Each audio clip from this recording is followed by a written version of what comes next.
Okay, I have just been zapped out of my vortex because last Saturday I received 4 diagnoses attached to my toe.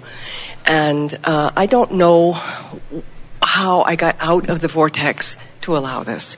I know my stream is running very quickly, and somehow I'm not keeping up with it, but I don't know what I'm not keeping up with.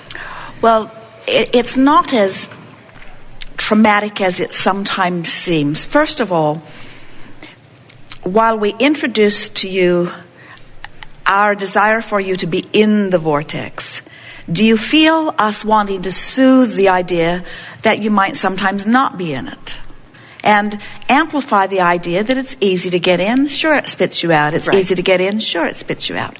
But the vortex never spits you out that you don't feel negative emotion. In other words, there's always a feeling of wrongdoing or orneriness or something going on. So sometimes things that in other words, the reason that you have not been, and it's so fun to have this vortex analogy, the reason that sometimes you have been in a place of vibrational resistance, and you have to be, otherwise you don't get those diagnoses. Correct. So the reason that you could be outside the vortex and not know it is because you got used to being outside the vortex. In other words, it's normal for most people to feel a little overwhelmed or ornery or injustice or one thing and another. It's normal to feel it. You said something so important. You said, I know my stream's going fast. Yes. So, and it's the comparative thing, isn't it, that makes the resistance stronger. If you hadn't lived enough life that made your stream go faster, if the vortex were not calling you in a strong way, then you not going wouldn't be a problem. Correct. So, all you have to ask yourself, and for you, these are the words we would put to you to sort of trigger your awareness of what it might be. Okay. What am I usually ornery about? What am I usually ornery about? What is it? Money. So, it's not hard. Anything else? I really am pretty happy. My business is growing exponentially, and of course I listen to you every day. I have no real... Can't be that. Although, when you listen to someone crowing all day about how good life should be, it can help you to feel that separation just a little bit. So it seems like it revolves around money, but it feels like it's more than that, okay, as we feel you just a bit. Okay. And it feels like you're associating it with, in other words, by the time that the diagnosis comes, there's usually enough of that. A feeling of resentment is a stronger word. Anything that you are feeling resentment about. Not having money, but other than that. I would say there's guilt because I can't pay a loan back to a friend. I can't think of any resentment. Well, the thing to remember is that it doesn't have to be a big thing. Oh, okay. It's a steady thing. It's a chronic thing. Okay. It's a something present there a lot thing. So anybody that you are interacting with that you are finding yourself particularly annoyed with on a pretty regular basis? Probably about one friend, yes. It is more about that. Okay. Because it's something that occupies quite a bit of your thinking. And as you are focusing, in other words, sometimes anybody owe you money? No, darn. Well, it's something like that, though. Okay. It's something that you're pushing against, okay, in a pretty steady way. So anything coming to mind that you want to focus your way into a better place about? Because you see, the reason that we're probing and poking and probing and poking here a little bit is because the most important thing is that you acknowledge that there is vibrational disparity. Otherwise, this imbalance wouldn't be occurring. Because Correct. Everything that you are living is a vibrational indicator. So if you're in a moment ornery, that's a vibrational indicator of contradiction in your energy. If there's a physical condition, then that's an indicator. Everything that you are living, everything that's manifesting in your life is an indicator of the vibrational state. Correct. And so we like to put it to you that way because the indicators change as quickly as the vibrational state changes.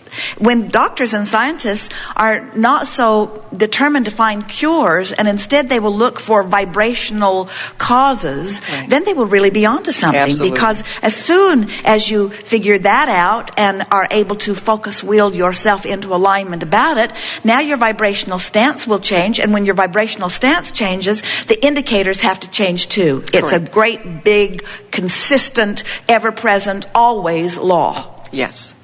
So you hear us talking about focus wheels, and you hear us talking about cleaning up your vibration, and yet a lot of people, it doesn't mean anything to them. And it's only recently that Esther has been feeling the really strong urge to do a focus. She carries a little notebook with her, and anything that comes up that gives her the slightest feeling of pause or discord, she writes it down, and the next morning when they wake up, they spend a half an hour or so focus wheeling around these little nuggets of resistance that she is uncovering more and more every day. Yes, I've done one on the money that I owe this friend, and it worked out beautifully. Don't have to do it right this second. I can do this, I can do that, all right, you know. But so what we're wanting you to realize is that there is some pattern of thought, okay, and it's something about the way you're viewing things. The source within you has an opinion about everything, and the opinion is, no matter who it is, I love you. No matter what you're doing, it's working out just fine. No matter where you stand, it's getting better. Mm-hmm. And when you think thoughts that consistently contradict that, then you set up that tug of war. So if something comes to mind, we can focus wheel with you. There is something specific, or it wouldn't be this acute. Correct, and I don't know what that is. That's what I need help with. All right, so as you're moving through your day from this point forward, what you're wanting to do is feel for feelings of discord. But before you can do that, you have to recognize what the absence of discord feels like. So do you describe to us what a normal day is like for you? What we're going to do is feel, as you are speaking here, your joy level. We'll be able to monitor, as you tell your story of a normal day, your proximity to your vortex. So you wake up, then what? I wake up, get my coffee, listen to Abraham, and then I start my day out at work. I have a home business. I sell crystals, and I normally have, it's like any other business. It's just working through the process. I'm very focused, and I love it. There's not something... it's sales, so that always enters into it. But I decided I'll do my job, Source does his, and then we'll go forward. So then Are you happy in your space? Yes. Are you crowded in your space? It's a small space. It's only about... Is it organized? Does it very please organized. You? So does anyone else work in your space with you? No. So it's only you and only your me. Space and your crystals? And my dog. Mm-hmm. And your daughter? Dog. Your dog. Mm-hmm. Well, that's an entirely different subject. So, yes. Because your dog's always in the vortex. Yes, he is. Thank God. Well, this is troubling in this sense, and okay, we are not feeling any trouble, but it's the right word to use. When you have an indication of vibration out of whack, and you cannot find anything in your life that points toward it. You said money, but that, as you're talking about that, it's not that. Then what you have to do is just move through your days as you are moving forward and watch for the nuggets of discord. And what do I do with them? Well, once you find one, once you are aware of it, then you talk about it until you feel relief around it. Okay. But there's something else going on here, and it's really a good thing to talk about, and that is, you see, someone who is commonly in the vortex feels it acutely when they step outside. Yes. Someone who hangs around outside the vortex and is adjusted to that talks sort of like you are. Okay.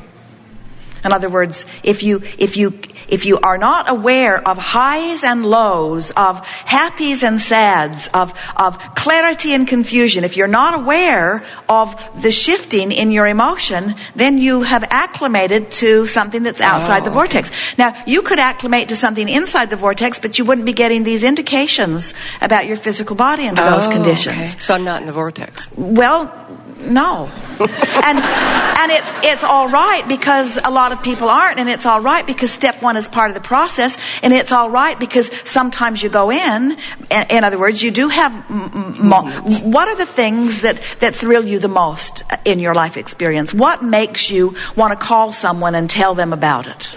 Dancing with the Stars. Having a massage. I mean, things. I just had a glamour shot. I thought that was really kind of fun. I don't have. That's about it. I mean, when you take your walks, where do you go? Around the block. And what do you see? And does it give you a lift? Do you feel better after the walk than before? Absolutely. And do you walk alone with your my dog? And do you have conversations? No, I usually don't. So, can you sort of feel what we're getting at here? In other words, and don't feel bad about it because a lot of people have just adjusted. It's what humans call coping. It's like facing reality and accepting what is, and there are good aspects to that because in the accepting of what is, you don't make your resistance spike in any way, but it's clear that you have things in your vortex that are calling you that you're not allowing yourself to move toward on a steady basis, but you're not really aware that you're not moving toward it. And correct. So this is a wonderful example. We've been saying this for a while. We say, if you've got some resistance going on and you don't know it, so you don't do anything about it, don't worry, it will get bigger. It did. And if you still don't notice, don't worry, it will get bigger. It did. And so all you want to say about this is, well, isn't this nice? My resistance got big enough that my indicator showed up. So now what's a new intention that is born out of this? I would like my indicator to be more active before I have a manifestation that is unpleasing. So what does that mean? So in my focus wheel, what I'm wanting to say is, I want to be sensitive to my emotions. I want my emotions to be I want to be aware that my emotions are the indicator of my vibrational mix. I want to awaken my emotions in a powerful way. I want to awaken my awareness of my vibrational mix in a powerful way. Okay. And the most powerful way that we know is through meditation. Have you ever meditated? Yes. Do you meditate? Sometimes. The value of meditation is that when you quiet your mind, you release resistance. Yes. Because when you quiet your mind, you stop thought. And when you release resistance, it raises your vibration. Now, we want to talk about these crystals that are all around you. Where are they?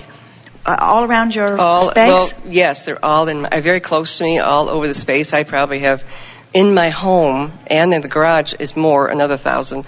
Or probably in my home is another 1,000. So, and what is your feeling about these crystals? When you look at them, why do you sell them? What do they represent to you? They're beautiful, but why be in the crystal business? Well, it kind of landed on me, I guess. It's something that is a niche on eBay that really has produced, I'm retired, has produced more of an income for me since my retirement, and I love a home-based business. So it could be mud pies, and as long as people are buying them, it would be all right. Well, I like crystals. I think some of them have a lot of energy. I don't feel a lot of it, but I know they have it. Well, the reason that we're asking about the crystals, because crystals are conductors of energy. So in the early days, when Esther first met us, someone was selling crystals, and they brought a beautiful display of them to Esther. And they were encouraging her to buy them. And Esther said, well, what are they about? And the woman said, well, they are energy vortexes. They accentuate energy. They help you to focus energy. And Esther said, Abraham, which one should I buy? And we said, well, if all of that is true, then get the biggest one. Yes. It's not. And then we explained to Esther that she is the vortex. That's correct. But when you have these little amplifiers around you, and these definitely are amplifiers, Yes. a vortex that is, in other words, the vortex between you and your source. We're talking all day, every day about controlling your vibration that allows your access to this vortex of energy. And when you get crossways of this vortex of energy, the amplification of it gives you the signal of negative emotion. So when you are surrounded by these amplifiers of energy, what's happened is you've acclimated, but it's sort of shorted out isn't the right word, but it has made you sort of oblivious to your emotions.